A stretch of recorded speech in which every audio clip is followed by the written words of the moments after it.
I met Paula Harris in 2013 at Contact in the Desert in Joshua Tree.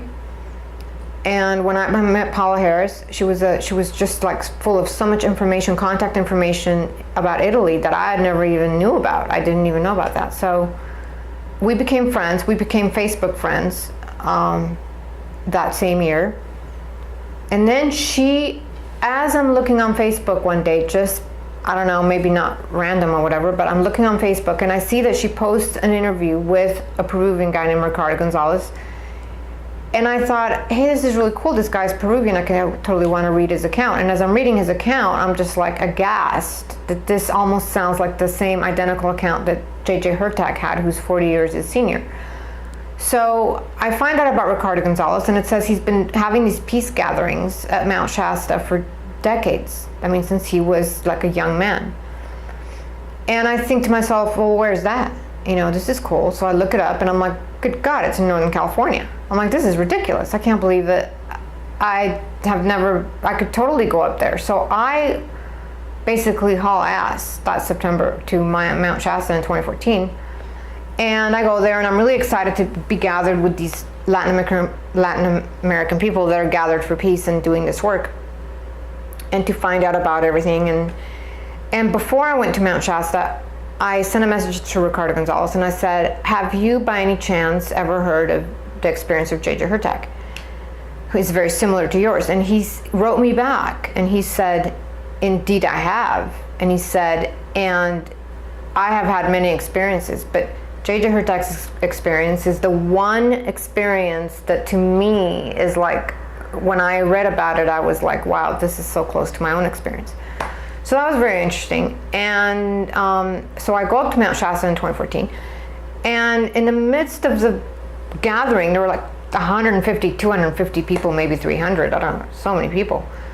I hear Ricardo Gonzalez get up and say, and I want to welcome today Paula Harris. And I'm like, I look across the crowd of people and I'm like, what, Paula Harris? I'm like, I didn't know she was coming to this. I was like, I knew she'd done an interview with Ricardo, but I had no idea she'd be there. So I was there. And mind you, I'm always the person that misses sightings. Like people tell me about, they had them, blah, blah. So I myself had never seen anything.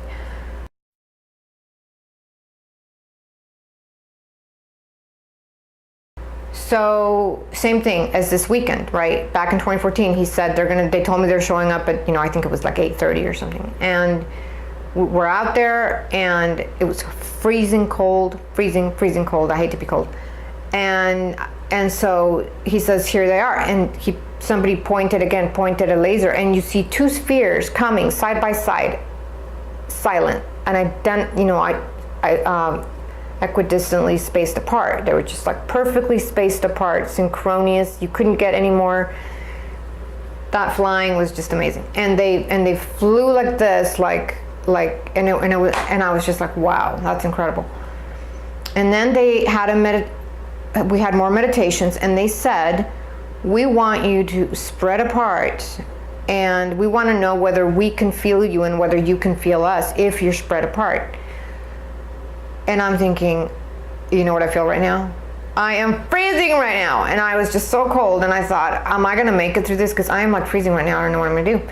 So this experiment was over, or I don't know if to call it an experiment, maybe that sounds kind of like, but it was over. And we go back to the place where we were gathered, which is where we were this weekend when Grant and I were sitting next to each other, and they came to appear in the sky. So it was the same thing. I'm seated there, and I'm thinking to myself, should I get another blanket from the car? Maybe I should get another blanket because I'm freezing right now. And as I'm thinking this, I hear some people like very excitedly go, oh my gosh, something was happening.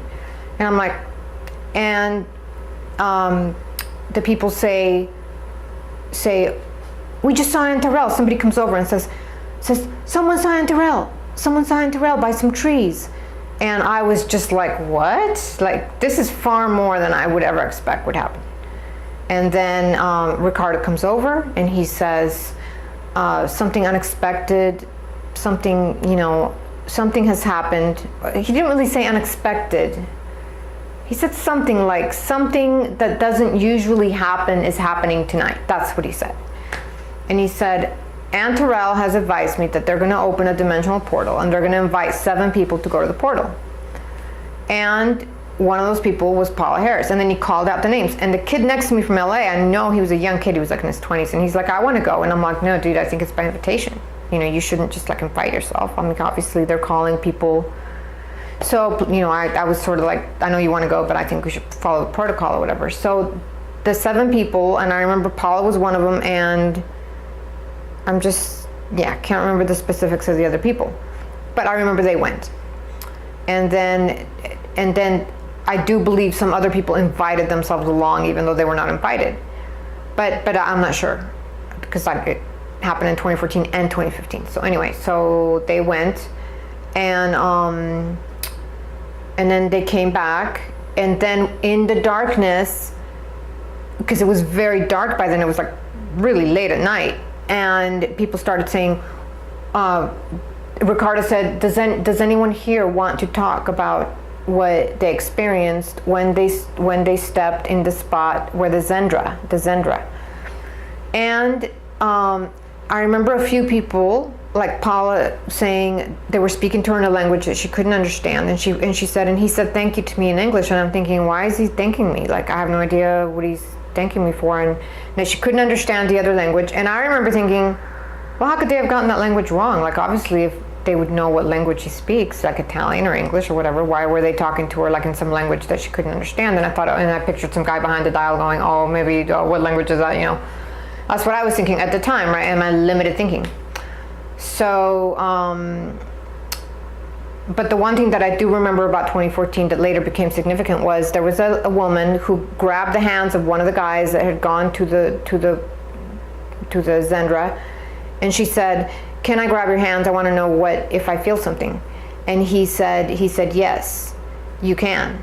And when she grabbed his hands in Spanish, she said, I see a gigantic door with a green border. She goes, this door is gigantic. And she said, what I'm getting right now in my mind is Paula Harris is going to do a very important work, and so is Michael Salla. And they're both going to be involved in a very important work. And I see a giant door with a green border. Well, I thought it was a metaphor for, oh, you know, this is a metaphor for, you know, humanity's going to step through the giant green door of consciousness or something, you know, that they were sending like a metaphor message. And later on, that comment by that lady became very significant, which we'll cover in another segment. But like when you were coming back from the... No, I did not, because it was so dark. Literally, you could not see anyone. You couldn't see in front of your face. You could just hear their voices. And Paula said, yeah, talking to me in another language. Following morning, I asked Paula, I said, you know, and then some people that night talked about how, you know, stuff that they had experienced or whatever, like just in groups, you know, people saying, but everybody was just so excited about these events because it was like far more than anybody expected. Nobody expected that. And Ricardo did say that year, he said, the invitation, I think they want to see how people react to the fact that they're calling some people and not others. Do people still have are people excited for the other people? Are they still having love and resonating love, or are they like, how come I didn't get called, you know? And so he said that he felt that was part of a test on their part.